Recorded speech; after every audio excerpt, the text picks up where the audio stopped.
Shrimati K. Geetha. Be permitted to sweep. Chairman Sahab, I may be permitted to speak from here.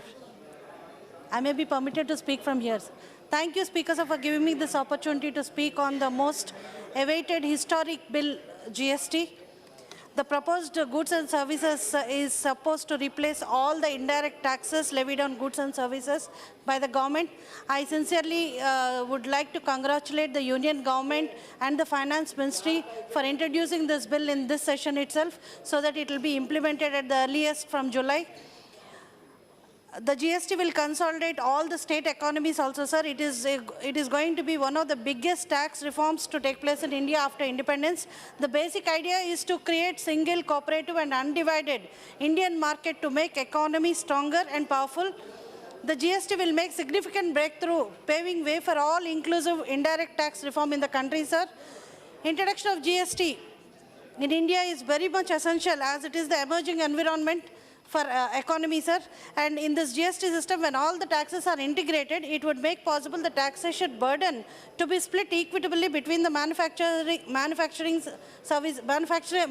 and the services also.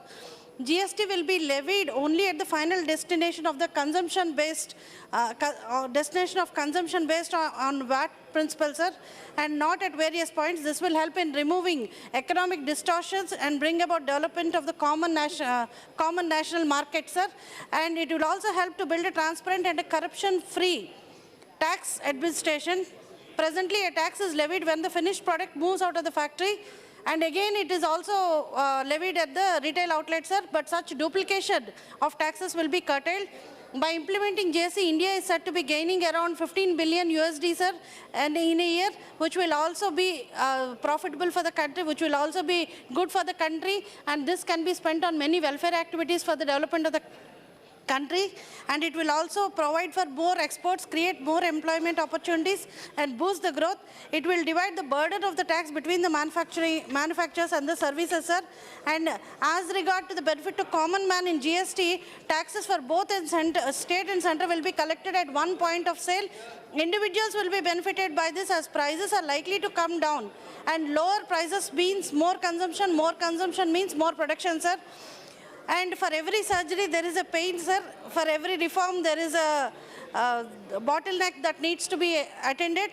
We understand that GST Council has been working very hard on implementing this historic taxation policy. I appreciate the Finance Minister, sir, for calling GST Council India's first federal institute, keeping up upholding in letter and spirit true federalism.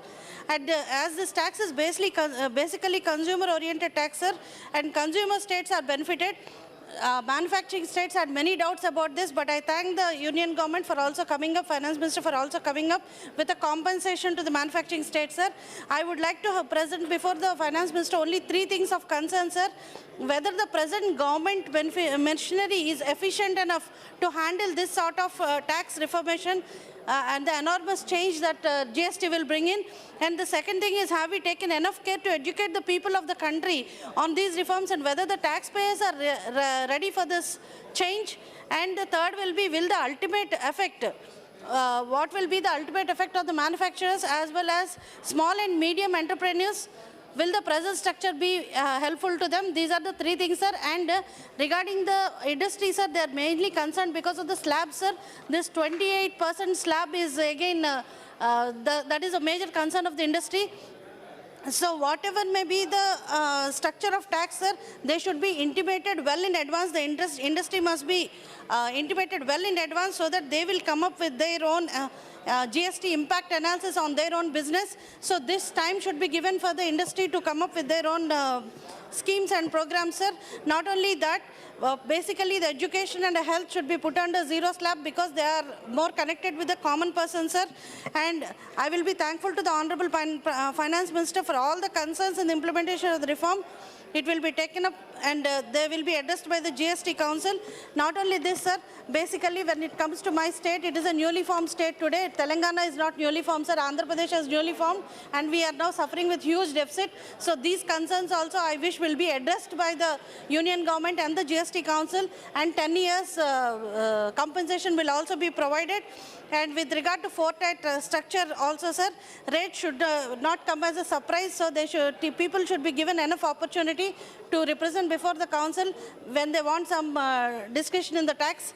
So with all these concerns addressed, sir, I hope this bill will cater to the needs of the common man, and definitely it will boost the economy of the country. And I wholeheartedly and fully support this bill, sir. Thank you.